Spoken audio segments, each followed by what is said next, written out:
I've got a biochemistry degree. And yeah, I came with high hopes for a good career. And, I felt I had the papers and got a good grade. And yeah, it's been a journey. So I have done, and just looking focused on my career, I have done every job going. I don't think that there's any job from cleaning, from care work to restaurant, hospitality, server, waiter. What haven't I done? And I don't shy away from that history of mine, because I think it's made me richer. It's made me appreciate sitting in a position that I'm sitting now, with compassion, but also with knowledge. And I feel that as a woman of color, and as a woman who migrated older in life, I feel that I can speak with honesty about how I got here. Because sometimes it's very easy to look at people who are in high positions and it's all roses. It's because they were educated, they came in, applied 2 jobs, got a job, they loved them. That wasn't my story. So I embrace my time as a care worker. I embrace my time as a cleaner, when I used to work nights and only see my children when we're handing over with my husband. But that's all made me the leader that I am, I think. And I think that it's given me a richness and an appreciation, not of a position, but of the process.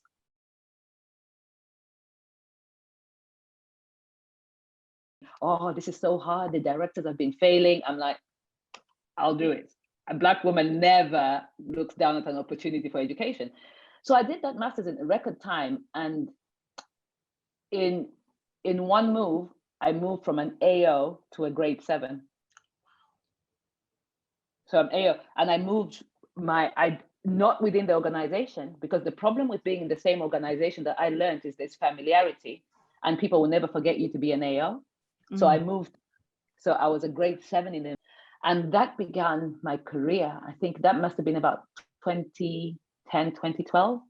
So in one move, I jumped 5 grades. Why? Because I didn't let making the tea define me. I knew who I was above the tea making. I knew who I was between what they thought about me. And I just waited for my opportunity and I took it.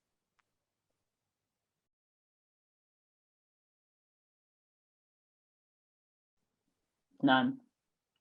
It's very, very, very lonely. I think he had what they call a positive affirmation group. I forget what they call it now, but it was almost like a fast track for Black people.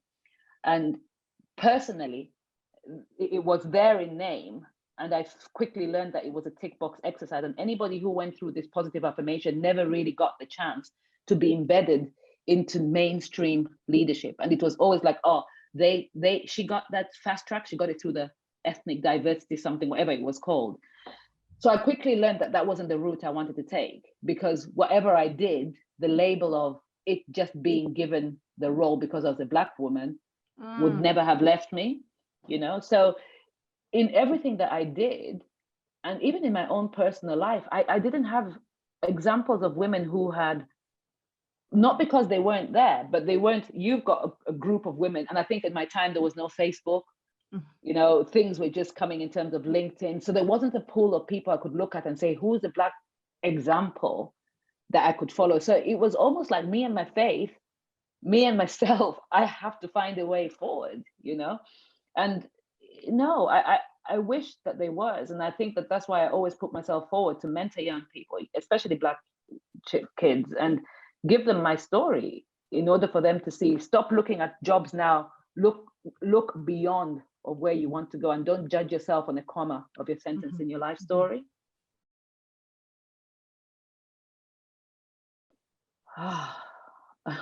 What barriers did I know?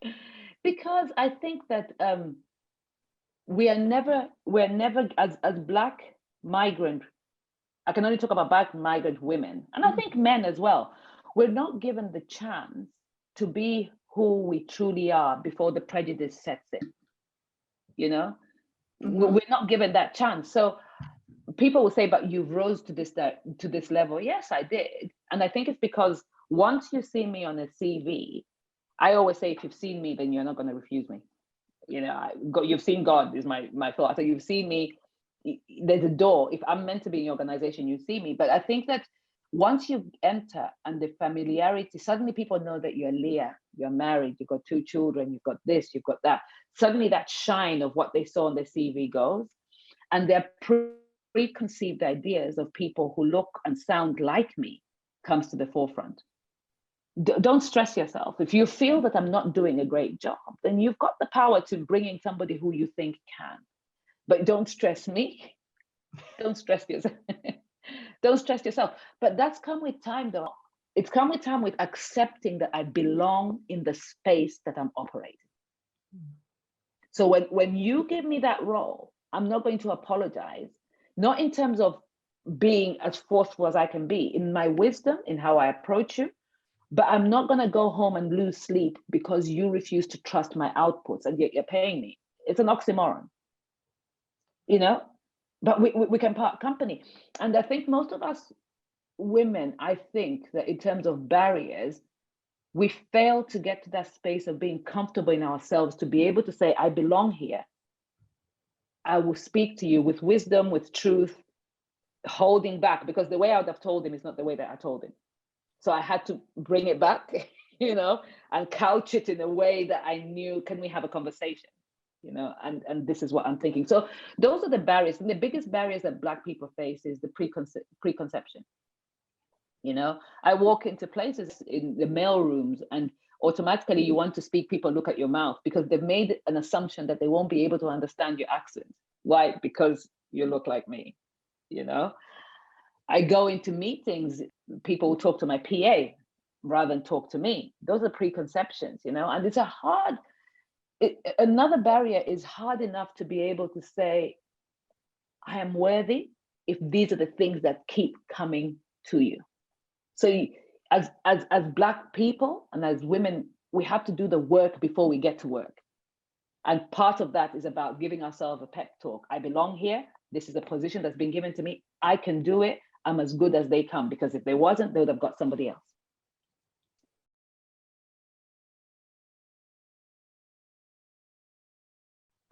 I think we can't be sensitive. We can't be emotional. We can't be sensitive. We are in a world that we're in. It is their world. It's a sad reality. It is their world. And so my key is I know which battles to fight. So we can't be too sensitive. We need to pick our battles and we need to be focused. Right. So those were the 3 things I would be saying, because if I was too emotional, I wouldn't do the job that I did. Even not the top down, but even bottom up. If you've got a bad team who feel that they can do better than you, it's all of that. You can't be emotional. You can't be sidetracked. You need to really be focused on where you're going. And you hone your craft. Don't fight to be in a place and you're empty. You know, you can't be fighting to be in a space, but you're not honing your craft. You have to be 10 steps ahead of even your boss to have a chance of even just being recognized. So I think those are the 3 things I would be saying for migrant women. And let's stop this thing of, especially Africans, we've got this thing where I heard that they don't give jobs to. And then if you come back and say, let's give me the data of what was your data pool, it was 1 person. No, they haven't applied because they heard that they don't give jobs. Who did you hear from? Tell me your sample, your data sample. And it's somebody who heard from somebody who heard you somebody. So we are disqualifying ourselves from the potential of becoming where we need to be based on a sample of data that we haven't even seen.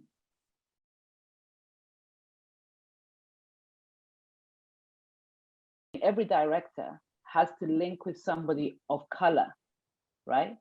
In order for them to be mentored. What that does, it breaks down the barrier and the misconception that you have about me.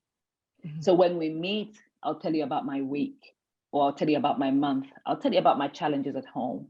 I'll tell you about the weeks I've had. I'll tell you that. So what you're doing, you suddenly, I'm not just a Black face, I'm a human. And because when you talk about lack of inclusion, I believe it starts in the home.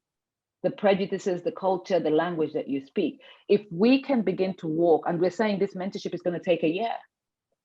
It's going to take a year. And you are committed. You can't be doing this. We're going to go for coffee.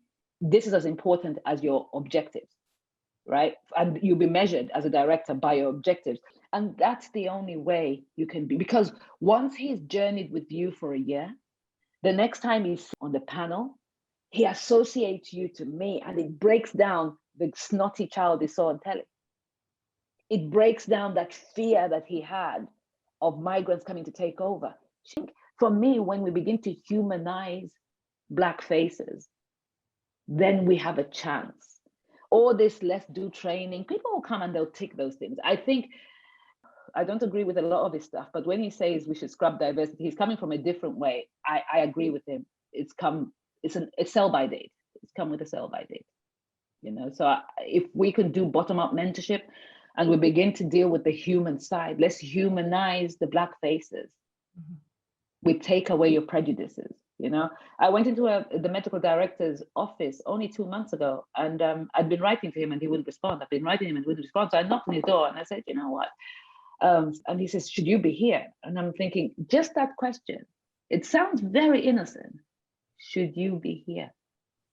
So I said, where else can I be? And he goes, so you work, oh, okay. So you're the deputy director of contracts. And suddenly his whole demeanor changes. Why? Because he's probably never had a Black person come into his office before. So I think in a nutshell, let's humanize Black faces.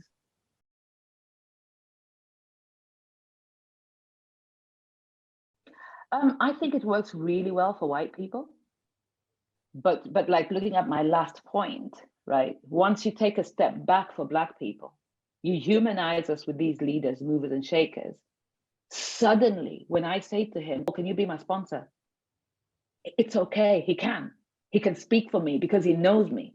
But to actually ask to sponsor me when in his head, he still has a barrier of prejudice and preconception about my delivery because of the color of my skin, I don't know if it could work for us. Because the same misconception he has and preconceived ideas he has of me, he has preconceived ideas of my white counterpart as being so good. And yet she's probably as empty as an empty bucket. So, the preconception, the preconception works both ways. So it's a positive preconception to her and a negative preconception to me. So we don't need to do any work with humanizing her because the preconception works for her.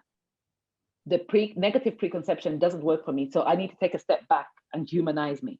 So the more people you humanize with these people who are movers and shakers, the chances of the sponsorship working. You can talk about you more than you can talk about yourself. Not when you're telling him, his eyes are like, oh, whatever. I saw the hut that you came from. And it's breaking down what the media has successfully done in this country to show us, but nothing comes good from us but poverty. So yes, I think it works when they see us human and see us as equals. Mm-hmm. I'm just excited you're doing this.